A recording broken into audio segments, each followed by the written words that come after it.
Fifth story of brothers Toons channel. हमें आपके साथ की ज़रूरत है। कहानी को लाइक शेयर और सब्सक्राइब जरूर करें। मैं सही तू गलत तथा सहअस्तित्व। पिछले हफ्ते के 2 तजुर्बे साझा कर रहा हूँ। एक करनाल जिले के जानकार परिवार में 1 साल पहले आई बहू ने न्यारा चूल्हा चौका करने का ऐलान कर दिया, जबकि उसके ससुर 3 भाई है। वह सबसे छोटे वाले की उम्र भी 60 पार है। वह तीनों भाई इकट्ठे रहते हैं। बड़ा भाई करीब 75 साल का सारे परिवार को पिता की भूमिका में आधी शताब्दी से संभालता आ रहा है। 23 साल की बहू को गांव की हवेली में बाकी 3 दुरानी जेठानी के साथ नहीं रहना बल्कि करनाल सिटी रहना है। जब तक व्यवस्था नहीं होगी तब तक अपनी रोटी अलग बनाएगी। बहू के पति से मेरी बात हुई तो बोला, जी मेरी सासू की आदत है, कोई खाता ना बही, जो वो कहे वही सही, तथा पत्नी माँ की राय अनुसार चलती है। अब अच्छा भला मजबूत घर विभाजित होगा।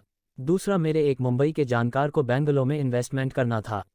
मैंने दिल्ली बैठे बैठे 2 ऑप्शन ऑलमोस्ट फाइनल कर दिए, मगर मुंबई वाला इन्वेस्टर जब वीकेंड पर बेंगलोर जा रहा था तो मैं उस समय गुरुग्राम के इन्वेस्टर वास्ते कुछ फाइनल करने नैनीताल जा रहा था। मैंने सोचा बंगलौर कौन क्लाइंट की मदद करेगा यार। तो मुझे 2013-2014 में बीएनआई के सेमिनार में मिले एक आर्किटेक्ट महोदय की याद आई। 2 दिवसीय सेमिनार खत्म होने के बाद मैंने उन्हें ईस्ट दिल्ली के लीला कन्वेंशन होटल से इगी एयरपोर्ट ड्रॉप किया था। बीच बीच में 1-2 साल में कभी कभार व्हाट्सएप एक्सचेंज हो जाते थे। मैंने उन्हें पूछा, कोई बंदा बताओ जो मेरे इन्वेस्टर को ऑन ग्राउंड कुछ टेक्टिकल मदद कर सके। उन्होंने कहा, बंदा मिल जाएगा, आप मुझे उनका नंबर भेजो, वह बेफिक्री नैनीताल जाओ। वो आर्किटेक्ट महोदय एयरपोर्ट पर खुद क्लाइंट को मिले, दोनों प्रॉपर्टी के बारे में क्लियर एडवाइस दी। टोकन एक्सचेंज के बाद डिनर कराकर मेरे क्लाइंट को एयरपोर्ट छोड़ा, जबकि मैं जिस काम के लिए नैनीताल गया था वो वहाँ 3 दिन रुकने के बावजूद नहीं हुआ। खैर, बेंगलोर का तजुर्बा सहअस्तित्व का शानदार एग्जाम्पल है, तो करनाल में एक सामाजिक बुनकर चिड़िया लायक सहजीवन समझने में भी विफलता मिली है। अफ्रीका में पाई जाने वाले छोटी सी सोशेबल वीवर चिड़िया भी समझती है कि इंटरडिपेंडेंस सहअस्तित्व की असल जीवन है। ये बुनकर चिड़िया शायद धरती पर पाए जाने वाले सबसे बड़े घोंसले बनाती है।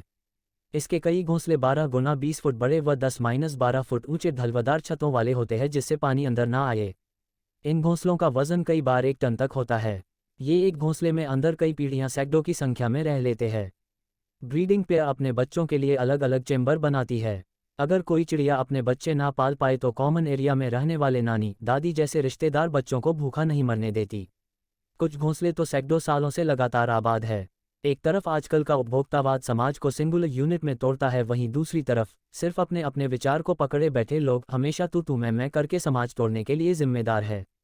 ये एक स्थापित तथ्य है कि सामाजिक मानसिक तौर पर विभाजित लोग अधिकाधिक उपभोक्तावाद के शिकार होते हैं, डिप्रेशन के शिकार होते हैं, जबकि मिलजुल कर रहने वाले मानव हो या पशु पक्षी सर्वाधिक कामयाब है। बेशक दुनिया में सारे पशु पक्षियों से ज्यादा वजन वाली चिड़ियों की सफलता ही देख लो। जवाहरलाल नेहरू कहते थे कि सहअस्तित्व का विकल्प सामूहिक विनाश है। I also acknowledge again that interdependence has higher value than independence. Brothers toons, subscribe to more story updates. जय हिंद।